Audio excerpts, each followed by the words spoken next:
so here I am. If you are here, you have a leaky Kenmore Elite dehumidifier. This is model, I've forgotten already, 251.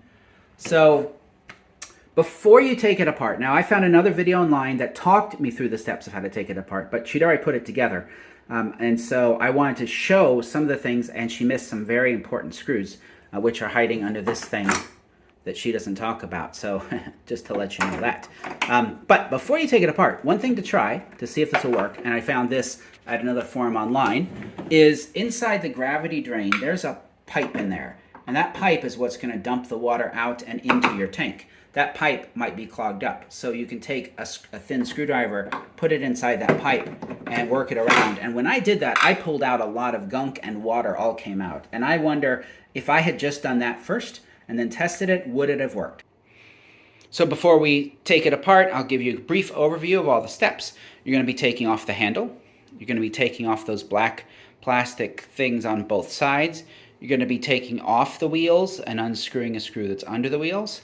You're going to be unscrewing 4 screws on the back of the unit. You're going to be taking off the pump drain and unscrewing 2 screws on the back of that unit. Let's look at each of those steps now so you can see what's going to go on. Now with the handle, I found it a little tricky to get off. There is I'll show you, there's a knob here that's going to fit into the hole at the bottom of the slot to make this work. And so the way I finally got it off that worked, because I could get to one side and not the other side, is I took a nail, I put the head of the nail under here, which then gave me just enough pressure to pull up and out so that I could easily get this out. Because once it's snapped down, it can be hard to get into where you need to. So I slid the nail inside that hole with the head on the inside, pulled the nail toward me, lifted the handle, and then as soon as this hit the right spot, it was able to come right out. But my finger is too big to get in there and pull it out. You'll want to take this screw out, and there's one on the other side. Once you take the screw out, this plastic thing pushes down and comes right off. I now turned it on its side in order to continue taking off the wheels. To get at the screw in here, I used a nail, or you can use anything small to stick it in that hole and pry this plastic piece off. That will give you access to the screw underneath.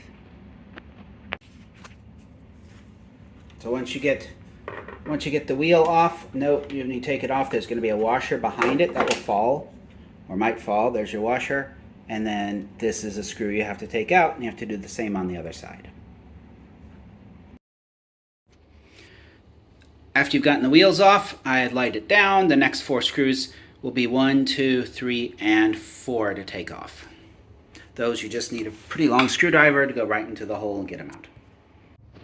Here is the thing that was not mentioned in the original video if you watched that. The last 2 screws. You can take out all these other screws and try to get it apart. It won't come apart. Take this off. There's 2 more screws that have to come out. There you go. Take those out and you'll be ready to take the back off. So after you muscle with this cover, it will eventually come off if you've gotten all the screws out, and so then you'll be able to access and get the wheel off and see what's going on inside.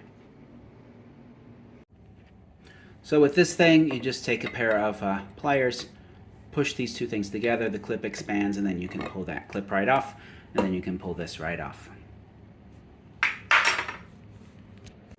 All right, and so now we've got everything off. The things to check here, if you look down here, you can see the tray, and you can go in with a paper towel and wipe that out.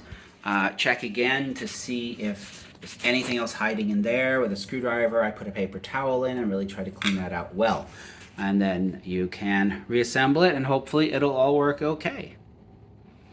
Update from the next morning, I let this run overnight, and as I can see, no water is where it should not be, and water is in there. So I guess it worked. Good luck if you have the same unit. And remember, just start by putting the screwdriver in that gravity feed, pull the stuff out and see if it works. Oh, and while you're at it, go ahead and clean your filters here. So you can pull this out at the bottom, you can pull these filters out, and then hose them off outside, wash them off, just to make it run happy. Take care. Good luck.